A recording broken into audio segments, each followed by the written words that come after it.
What's up, everyone?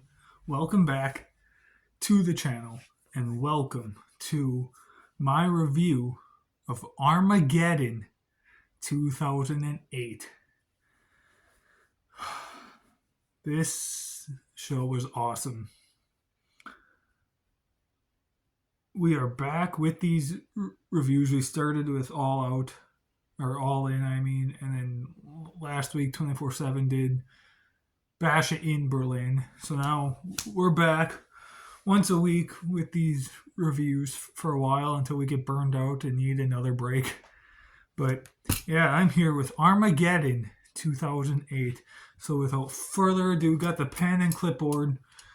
So let's do this. Armageddon 2008 happened on December 14th, 2008 at the HSBC Arena in Buffalo, New York, with 12,500 people in attendance. We opened the show with the ECW champion Matt Hardy versus Vladimir Kozlov in a non-title match.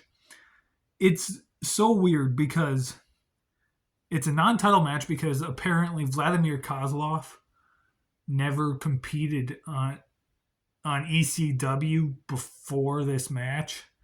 Therefore, he couldn't have a title match, which is so weird. That's like the weirdest thing. Like, why? Matt Hardy's champion, so just put the title on him. Like, if you didn't want Vladimir Kozlov to be ECW champion, then don't have him face the champion.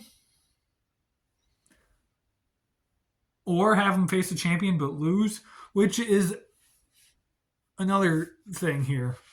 They said that Vladimir Kozlov was undefeated going into this match, which technically isn't true because the pay-per-view before this, Survivor Series, I'll talk more detail about it later on for the main event, but the main event of, I don't know if it was the main event, but a match at Survivor Series, it was supposed to be Triple H versus Jeff Hardy versus Vladimir Kozlov, but Jeff Hardy got replaced with Edge, and Edge won the match. So, yeah, maybe Vladimir Kozlov didn't get pinned, but he didn't win. And if he didn't win, that means he lost. So he's not undefeated. So the fact that they were saying he was undefeated, I don't know. But as a whole, this match was fine. It wasn't a bad match, but it wasn't great. Some decent stuff went on. Kozlov was basically targeting Matt Hardy's arm the entire time. And that was kind of smart. So, because if he targeted Hardy's arm, he can't do a twist of fate. So, but Vladimir Kozlov won. I gave it 2 stars. Like, it's fine. Not a great match. Not the worst match ever either. It's fine. Vladimir Kozlov won 2 stars. Up next, we actually had a really good match between Rey Mysterio and CM Punk. And this was the finals of a number 1 contenders Intercontinental title tournament. So the winner of this match would be the number 1 contender. At the time, William Regal was the Intercontinental champion. This was actually the first time ever CM Punk and Rey Mysterio fought each other one-on-one. Which kind of surprised me because I know they had their feud in 2010. But for some reason, I thought that they wrestled each other a bunch of times before that. And maybe they did like throughout 2009 and stuff. But knowing that their first ever match against each other was a year and a half before WrestleMania 26, I thought it was a lot longer than a year and a half. But anyway, this match was awesome. Fast paced, back and forth throughout the whole match. These two, Rey Mysterio and CM Punk, have great chemistry together. That's why I feel like their feud in 2010 was actually pretty good from WrestleMania through Over the Limit, I believe, were the three in that time frame. Yeah, this match was awesome. There was reversals of finishers and 619 and a GTS and all these things. CM Punk ends up picking up the victory after hitting a GTS, and it looked like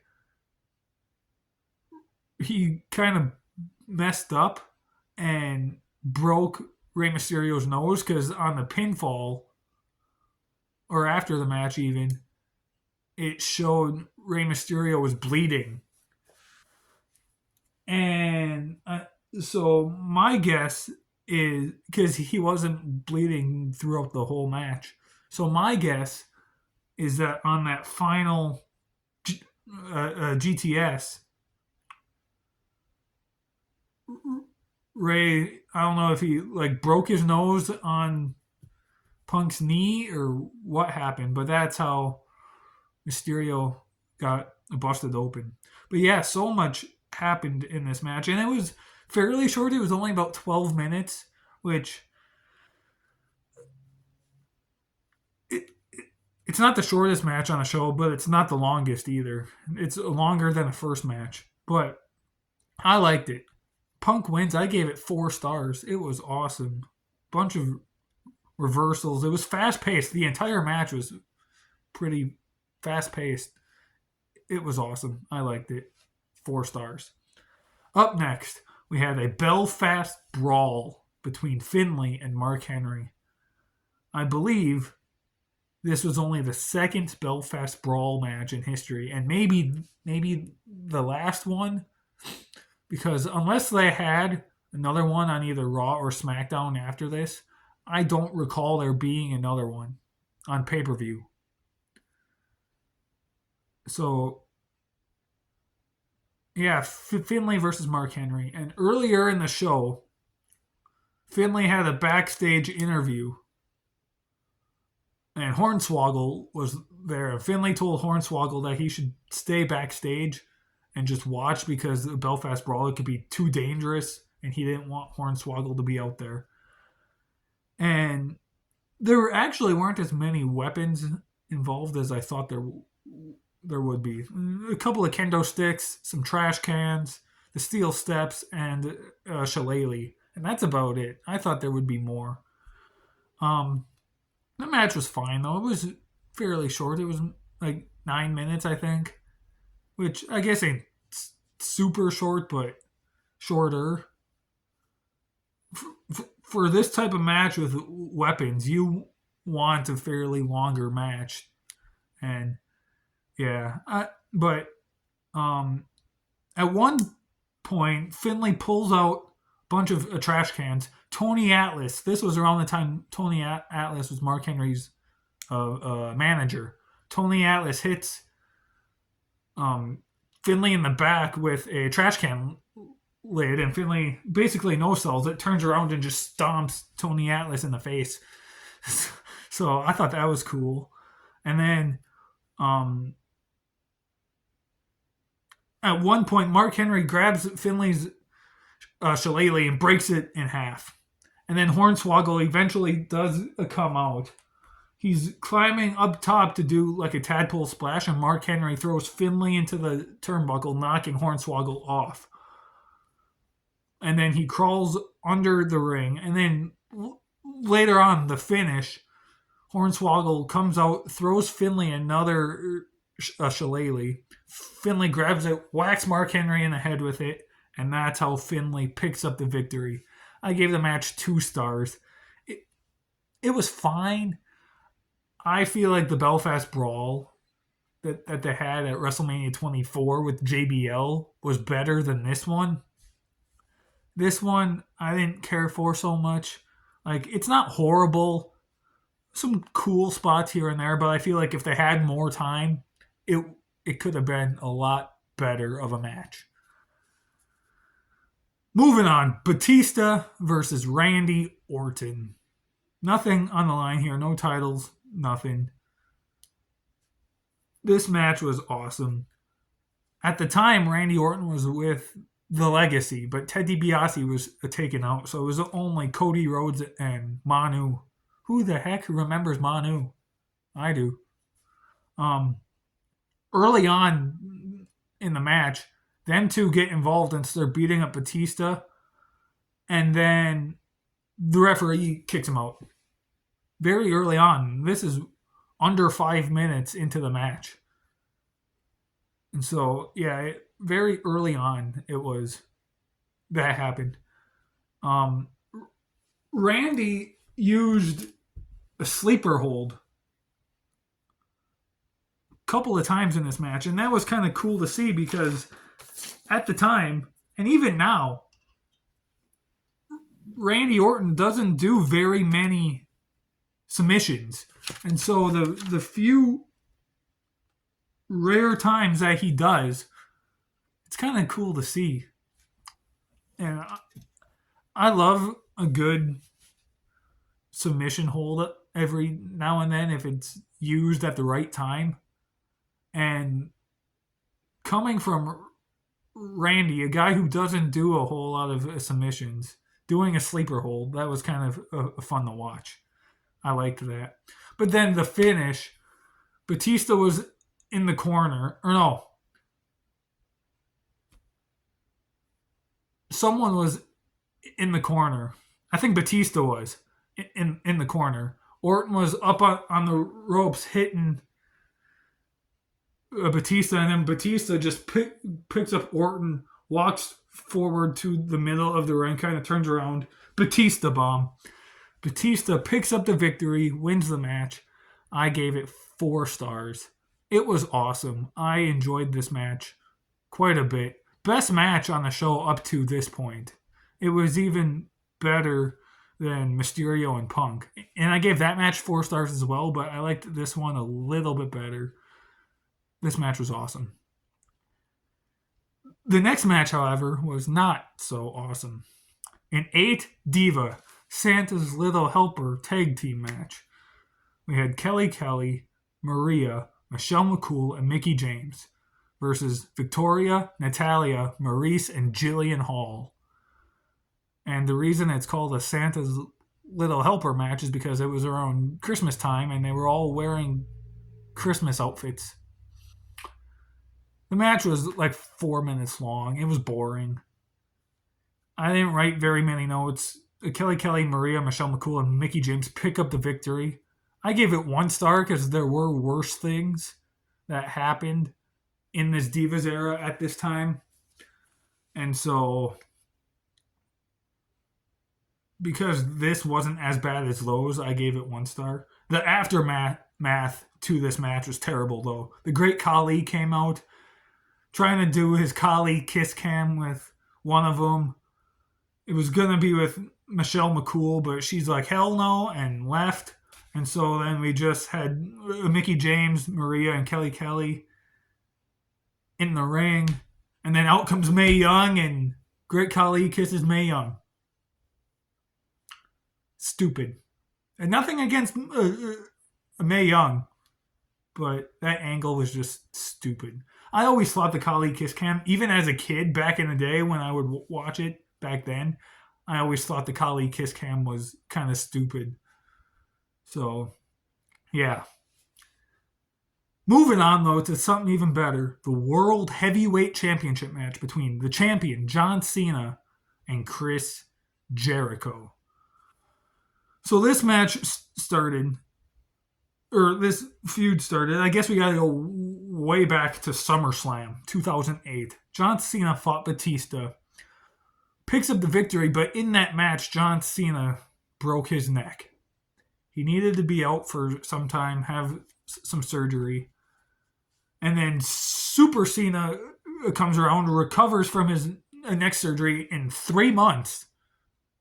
3 months after breaking his neck, he returns at Survivor Series takes on Chris Jericho for the World Heavyweight title and defeats Chris Jericho, becomes champion. This match here at Armageddon is the rematch. I I watched the Survivor Series match not that long ago, maybe like 6 months ago.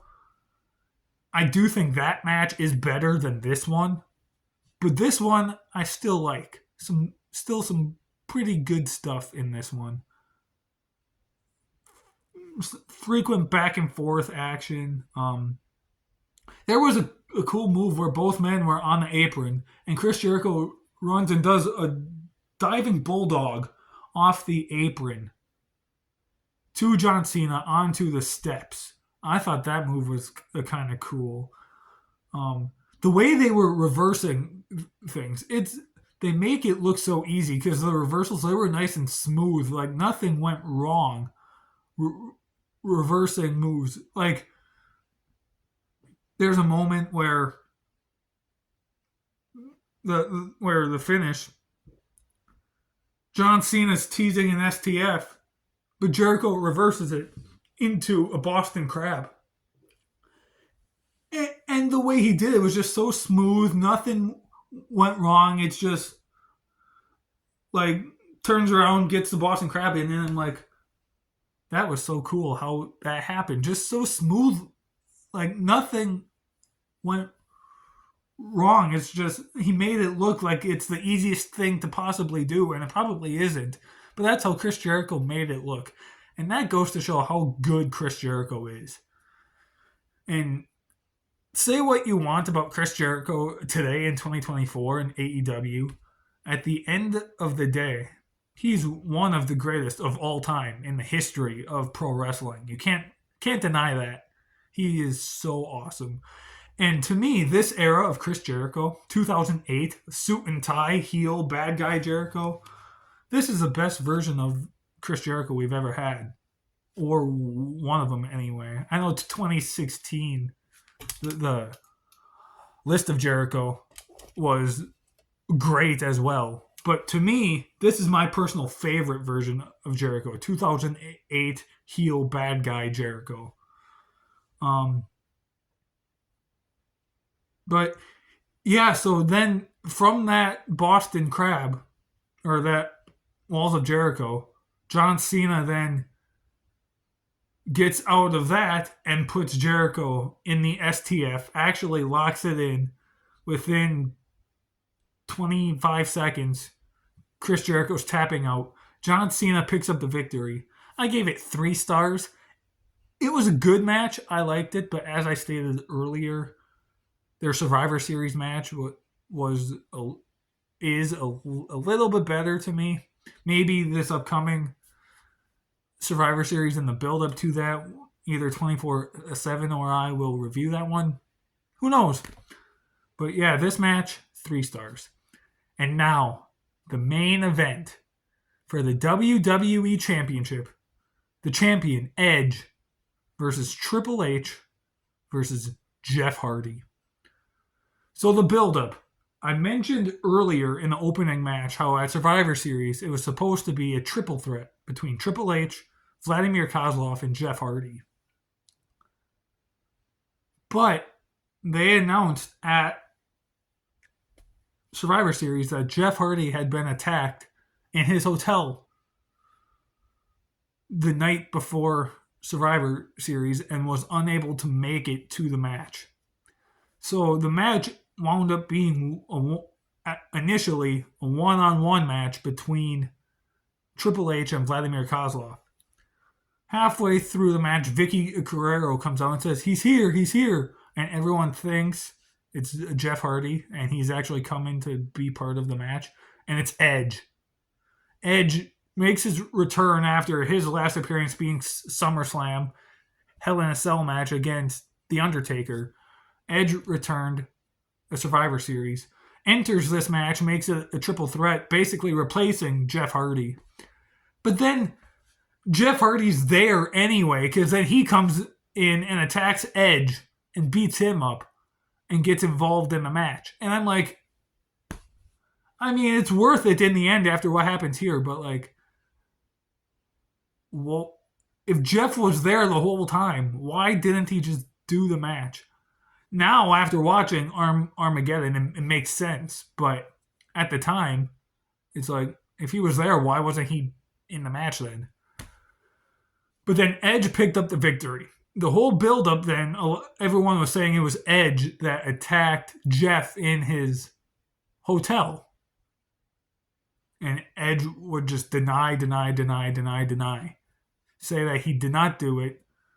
And we got to this match, which was an awesome match. I felt the build-up to the match was great. I felt the match itself was great. Some cool spots. There's a moment where Triple H has Edge in the position for a pedigree, and Jeff Hardy hits the Whisper in the Wind on Triple H. And then there's a moment where Edge is up on Triple H's shoulders, like in the electric chair position, and Jeff does a Whisper in the Wind on the Edge and falls down. So that was cool. There was a moment where they tear apart a couple announce tables, and Triple H is teasing a pedigree on Jeff through the table, but then Jeff reverses it, teases a twist of fate. Triple H reverses it, gets down, and Edge spears Jeff Hardy through one announce table. And then they get back in the ring. Triple H hits a pedigree on Edge, pins Edge, but then Vladimir Kozlov comes out. Pulls Triple H out, beats up a Triple H. Then Matt Hardy comes out, beats up Vladimir Kozlov. Jeff Hardy goes up top, teases a swanton, or about to do a swanton on the Edge, but Vladimir pushes Jeff Hardy off. Edge then hits a spear on Triple H, or maybe it wasn't a spear, but he hit some kind of a move on Triple H. Edge goes and grabs two chairs. He's about to do the concerto. As there's one chair underneath Triple H's head, Edge goes back with the chair. Jeff is on the apron, grabs the chair. He hits Edge with it. Goes up top to do a swanton. Triple H hits him. And Jeff falls, but he's just sitting there on the top rope. Triple H then hits a pedigree on Edge. Pins him with his arm. Just his arm. Jeff then gets up, hits a swanton on Edge and on Triple H's arm. Triple H selling his arm, rolling around out of the ring. Jeff pins Edge. 1, 2, 3. Jeff Hardy does the unthinkable, wins the match, becomes WWE champion for the first time ever. What a match. I gave it 5 stars. Really, the match as a whole is probably only 4. But the fact that Jeff Hardy, someone who literally everyone loved, who's got no haters at all, ever, doing the unthinkable, doing something that no one ever thought he would do, in one of the best moments ever, becoming WWE champion, that in of itself deserves one star. So that's why I gave this 5 stars. And this moment is awesome. 24/7. He had a DVD copy. He's so jealous that I got to review this and he couldn't because he wanted to. Because that's one of his favorite moments in history is Jeff winning the title. And he had a DVD copy of a compilation set of Jeff Hardy and a bunch of his matches growing up. And he would watch this over and over and over again. He loved this moment. It was so special and meaningful to him that he loved it. As did I. I think he loved it a little more than me, but I still loved it. But yeah, Jeff Hardy once again becomes WWE champion for the first time ever. It's not his first world title because he won the big gold belt earlier in the year against Edge at Extreme Rules. Or was that 2009? That was 2009. He won the big gold belt after this. I apologize. But yeah, this match was awesome. This show as a whole is decent. I give it maybe, I'm going to go like a 7.5 out of 10. Other than the Divas match, everything else is pretty decent. Not great, but decent. So, yeah, 7.5 out of 10. The show as a whole. I enjoyed it quite a bit. Go watch it if you've never seen it, because I think you guys would also enjoy it. But that was my review of Armageddon 2008. We are back with these reviews weekly, which means next week, so the next pay-per-view we have this year in 2024 is Bad Blood, October 5th. We've got 3 reviews to do before then, and there's been 3 Bad Blood pay-per-views. And so these next 3 weeks, that's what we are going to be doing. We're going to review those 3 other Bad Blood pay-per-views. So next week, 24/7 is back here with the reviews, and he will be reviewing WWE In Your House Bad Blood 1997, which is the infamous Hell in a Cell match between The Undertaker and Shawn Michaels. The debut of Kane. It's going to be so awesome to watch his review and watch him talk about that match. I love that match. It's, to this day, the best Hell in a Cell match ever. And Kane, maybe the best debut ever. So, yeah, that's going to be awesome. Next time you see me for a review will be Bad Blood 2003 in 2 weeks, which, But anyway, thank you so much for watching. Hope you guys enjoyed this review. Thanks for watching. See you next time.